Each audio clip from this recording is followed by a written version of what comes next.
ओम श्री गणेशाय नमः।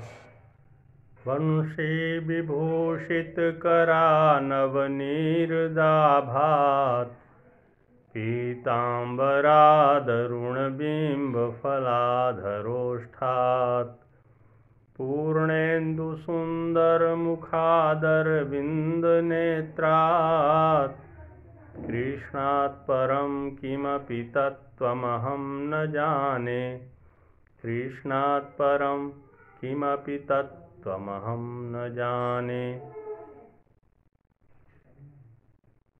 मैं वेंकटेश शर्मा, सहायक प्राध्यापक, गुरुकुल संस्कृत महाविद्यालय बैरगनिया सीतामढ़ी, आज की ऑनलाइन कक्षा में उपशास्त्री प्रथम खंड के विद्यार्थियों का हार्दिक स्वागत करता हूं।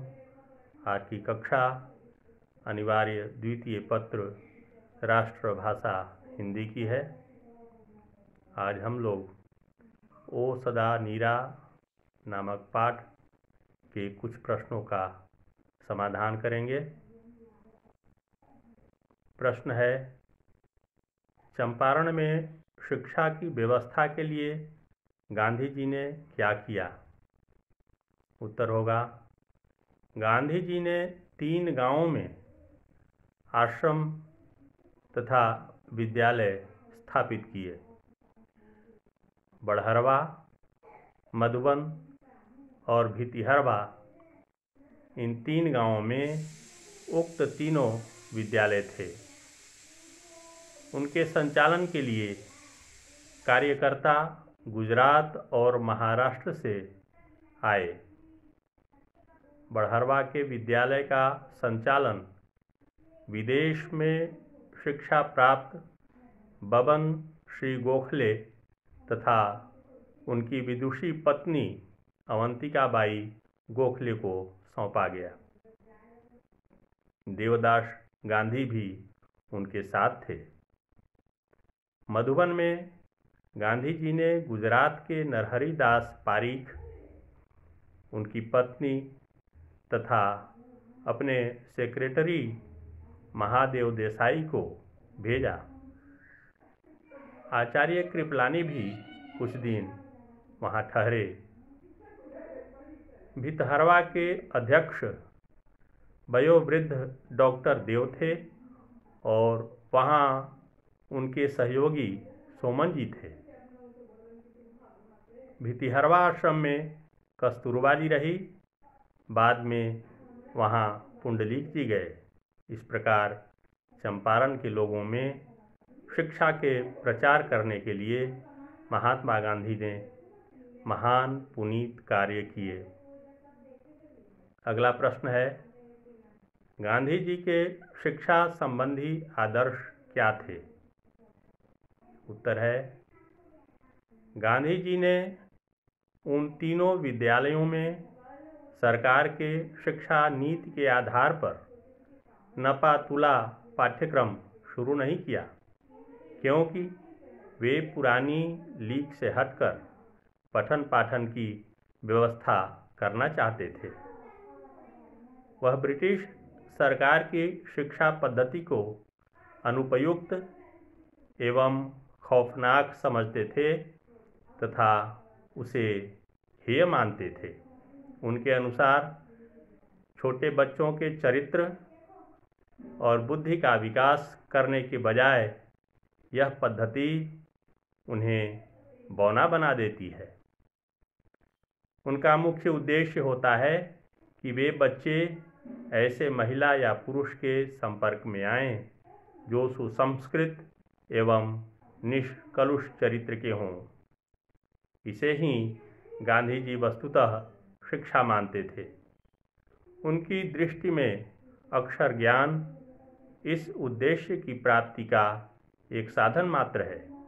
जो बच्चे जीविका के लिए नए साधन सीखने के इच्छुक हैं, उनके लिए औद्योगिक शिक्षा की व्यवस्था करने का गांधी जी ने निर्णय लिया।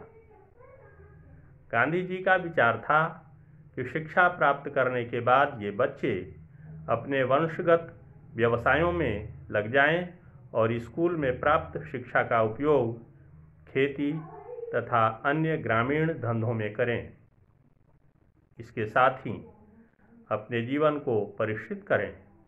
इसी आशय का एक पत्र गांधी जी ने तत्कालीन अंग्रेज कलेक्टर को लिखा था। गांधी जी का शिक्षा संबंधी आदर्श लोगों को चरित्रवान तथा आत्मनिर्भर बनाने का था। अगला सवाल है, पुंडलीक जी कौन थे? पुंडलीक जी को महात्मा गांधी ने भितिहरवा में रहकर बच्चों को पढ़ाने के लिए भेजा था। उन्हें दूसरा कार्य यह सौंपा गया था कि ग्रामवासियों के दिल से वे अंग्रेजों का भय दूर करें। उन्हें ग्रामवासियों के हृदय में नई आशा तथा सुरक्षा का भाव जागृत करना था। वे लगभग 1 वर्ष तक वहां रह सके। अंग्रेज सरकार ने उन्हें उस जिले से निष्कासित कर दिया, किंतु फिर भी वे हर 2-3 वर्ष में अपने पुराने स्थान को देखने आ ही जाते थे। लेखक की मुलाकात संयोग से पुंडलीक जी से भितिहरवा आश्रम में हुई। वह उनके व्यक्तित्व से काफ़ी प्रभावित हुए।